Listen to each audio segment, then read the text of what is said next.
Right then, listen up.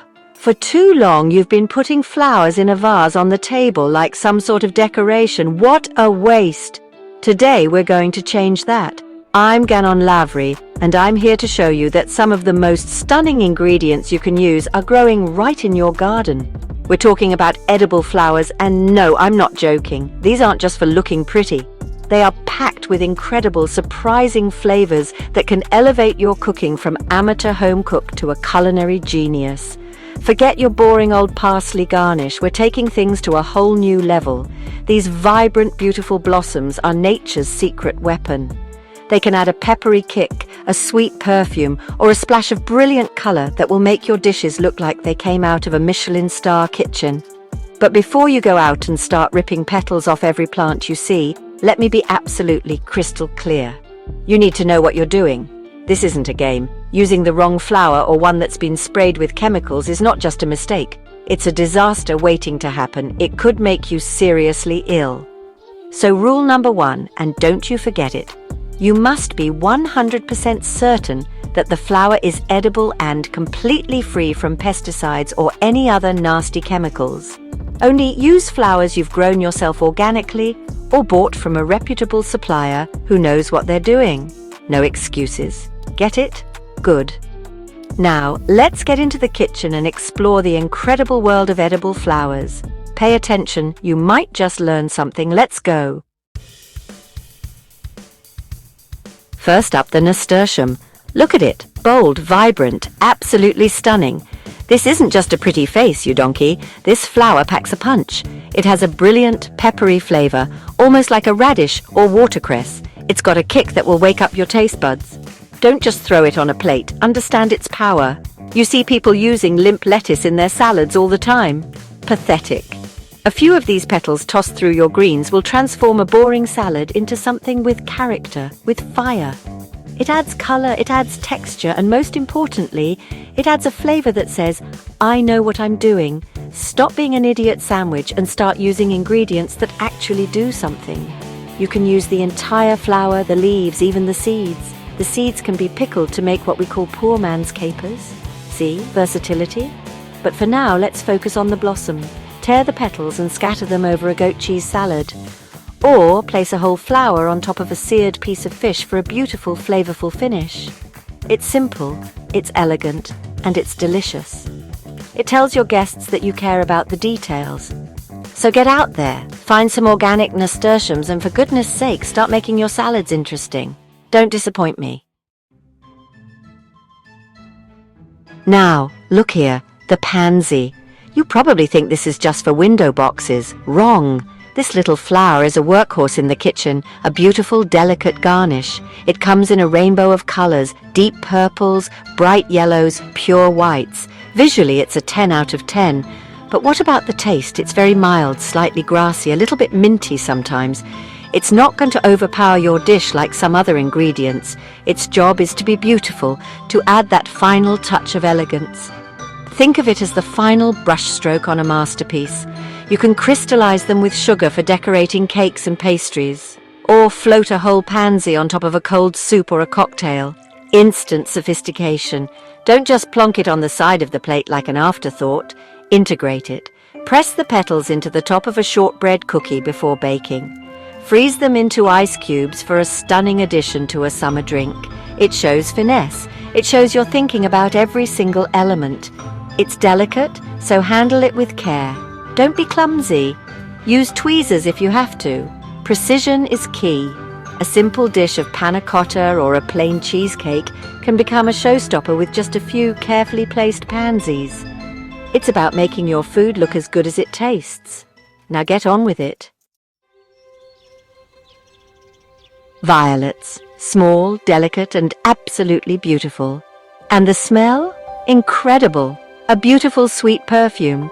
This is an ingredient that speaks of elegance and tradition. For centuries, chefs have been using these to add a touch of class to their desserts. The flavor matches the fragrant, sweet, floral, and utterly unique. It's a taste of springtime. You can use them to make delicate syrups, infusing that gorgeous flavor into liquids. Imagine drizzling a violet syrup over a vanilla bean ice cream or a stack of pancakes. It's a game changer. It takes something simple and makes it luxurious. These are perfect for crystallization. A sugared violet on a chocolate torte? Stunning. It adds a beautiful color contrast and a delicate, crunchy texture. You can also chop the petals and fold them into whipped cream or a buttercream frosting. It infuses the entire dessert with that subtle floral note. Don't be heavy-handed. This is about subtlety, about finesse. A little goes a long way. It's a classic for a reason. It's sophisticated. So stop making boring desserts and start using ingredients that have a story, that have a fragrance, that have a soul. Violets are a brilliant place to start. Don't mess it up. Right, next up is calendula, also known as pot marigold. Look at those petals, that brilliant orange and yellow. It's like sunshine on a stem. They call this the poor man's saffron for a reason. It gives a beautiful golden hue to dishes, just like the real thing, but without the ridiculous price tag. The flavor is interesting. It can be slightly peppery, a bit tangy, even a little spicy. It's not just a one-trick pony for color. It has a distinct taste that can add a wonderful complexity to your cooking. You can sprinkle the petals into soups, stews, or rice dishes. It will add color and a subtle, warm flavor. Don't just throw the whole flower in there, you lazy sod. Separate the petals from the base of the flower. The base can be bitter. It's about knowing your ingredients. Toss the fresh petals through a summer salad with some grains like quinoa or farro. The color contrast is fantastic, and the tangy flavor cuts through the richness of a dressing. You can also infuse the petals in oil to create a beautifully colored and flavored finishing oil. Drizzle that over roasted vegetables or a piece of grilled chicken. It's a simple, clever way to add another layer of flavor. It's versatile, it's beautiful, and it's smart. Start cooking with your brain. Hibiscus. Look at this thing. Bold, exotic, dramatic. This isn't a flower you mess with. It has a big, confident flavor. We're talking tart, tangy, almost cranberry-like. It's incredibly refreshing. You've probably had it in tea, the famous agua de Jamaica in Mexico. It brews into a stunning, deep, ruby-red liquid that's as beautiful as it is delicious. But don't you dare think it's only for tea. That's just lazy. This flower has so much more to give. You can use it to make incredible jams, jellies, and syrups. The tartness is perfect for cutting through sweetness in desserts. Think about making a hibiscus syrup and pouring it over a rich, creamy cheesecake. The tart flavor and the vibrant color will balance the whole dish perfectly. You can also use the dried flowers, known as flor de Jamaica, in savory cooking. Rehydrate them and use them to make a tangy sauce for duck or pork. It's a classic pairing. The acidity works beautifully with rich, fatty meats. It's about balance, you see. Sweet, sour, rich, fresh. Hibiscus brings that bright, acidic note that so many amateur dishes are missing. So stop being timid. Be bold. Use an ingredient that makes a statement. Use hibiscus. The rose, the symbol of love, of beauty, of passion. And in the kitchen, it's an absolute superstar. But I'm not talking about those stiff, scentless things you buy from the garage. No, no, no. You need fragrant, old-fashioned roses grown organically without a drop of poison on them. The aroma is everything. If it doesn't smell incredible, it won't taste incredible. The flavor is exactly what you'd expect. Floral, perfumed, and slightly sweet. It's unmistakably rose. It's romantic. It's luxurious. You can use the petals in so many ways. Infuse them into sugar or honey. Make rose water for baking, or sprinkle fresh petals on salads. A Middle Eastern-inspired salad with cucumber, mint, feta, and a few fragrant rose petals? Sublime. The key is restraint. Rose is a powerful flavor, a bit like a loud-mouthed contestant in my kitchen. Too much, and it becomes soapy, overpowering, and disgusting. Just a hint is enough to perfume the entire dish and add a touch of magic. Chop the petals finely and fold them into yogurt or ice cream. Use rose water in meringues, macarons, or a classic baklava. It adds a layer of sophistication that is just wow. Treat the rose with the respect it deserves, and it will reward you with incredible flavor. Get it wrong, and you'll ruin the dish. The pressure is on. Lavender. Just the smell of it transports you to the fields of Provence in the south of France. It's calming, it's aromatic, it's beautiful. But in cooking, you have to be so careful. This is not a beginner's ingredient. Get it right and it's magical. Get it wrong and your food will taste like a bar of soap or your grandmother's closet. The flavor is floral, slightly sweet with hints of mint and rosemary. It's complex. You must use culinary lavender, not the ornamental stuff. There's a big difference. And you must use it sparingly. I mean it. A tiny amount is all you need. Think of it as a seasoning, not a main ingredient. It's fantastic in baked goods, lavender shortbread, lavender scones, lavender-infused sugar for cakes. It pairs beautifully with lemon, with honey, and with berries. Try making a lavender simple syrup for cocktails or lemonade. It's incredibly elegant. You can even use it in savory dishes. A tiny bit in a rub for lamb or chicken can be amazing. It adds a floral, herbaceous note that is completely unexpected and delicious. But again, if I see you dumping it in like it's salt and pepper, I will lose my mind. This is an ingredient for a chef with a delicate touch, with finesse. So prove to me you have what it takes. Use lavender, but use it wisely. Right, now for something really special, the squash blossom. This is the flower of the zucchini or other summer squashes. It's incredibly delicate, and its season is, well, painfully short. It's a true treasure. When you see these at the market, you buy them, no hesitation. They are bright yellow, soft, and they taste, well, they taste like a whisper of summer squash. It's a very subtle, delicate, fresh flavor. You're not using this for a big punch of flavor. You're using it for its texture and its beauty. The classic way to prepare these is to stuff them. What a brilliant idea. You create a vessel out of a flower. You can stuff them with a mixture of ricotta, herbs, and lemon zest. Then you can either bake them gently or, my favorite, fry them. A light tempura-style batter, a quick fry in hot oil until they're golden and crisp. The outside is crunchy, the inside is creamy and hot, and the flour itself just melts in your mouth. It's an absolutely stunning appetizer. You can also chop them up and toss them into pasta or lay them on top of a pizza just before it finishes baking. But you must handle them with extreme care. They will wilt and tear if you're a clumsy oaf. They are the definition of delicate. So be gentle, be precise, and create something beautiful. You all know chives. You chop them up and sprinkle them on potatoes. Big deal. But have you ever used the flower? Look at this.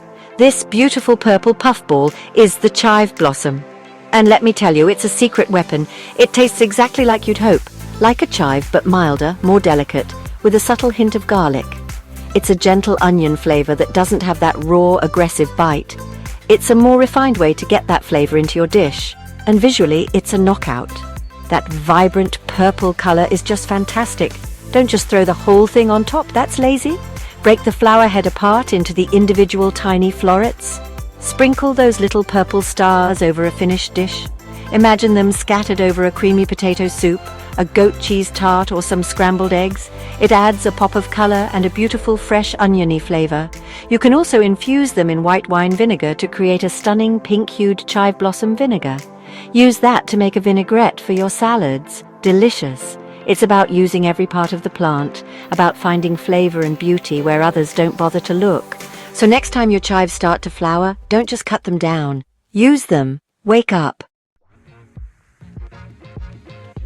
Last but not least, Barrage. What a fantastic plant. It has these beautiful star-shaped blue flowers. You can't miss them.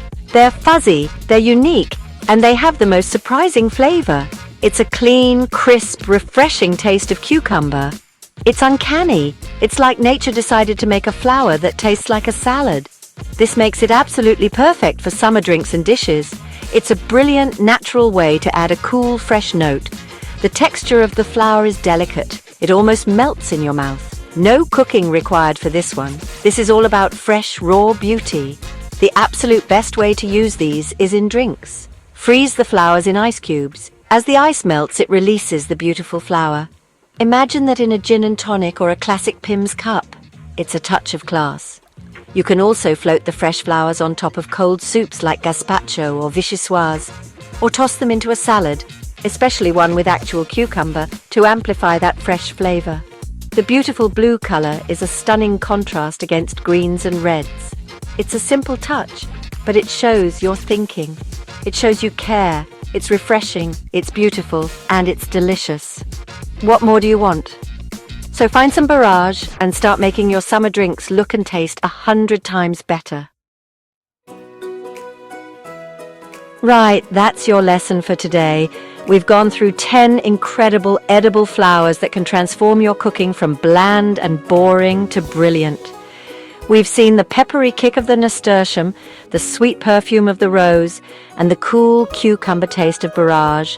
These aren't just garnishes, they are proper ingredients packed with flavor, color, and texture. But let me say this one more time so it sinks into your thick skulls.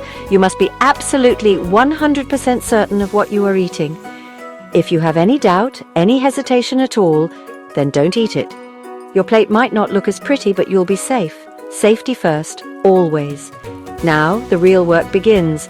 I've given you the knowledge, but it's useless if you don't do anything with it. I want you to go out there and be brave. Experiment! Try a few pansy petals on a dessert. Toss some calendula into your next soup. Make a chive blossom vinegar. Don't be afraid to play with these flavors and find what you love. That's how you become a better cook.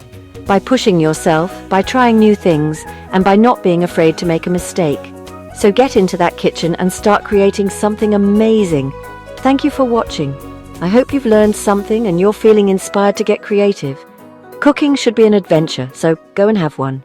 Go on, off you go.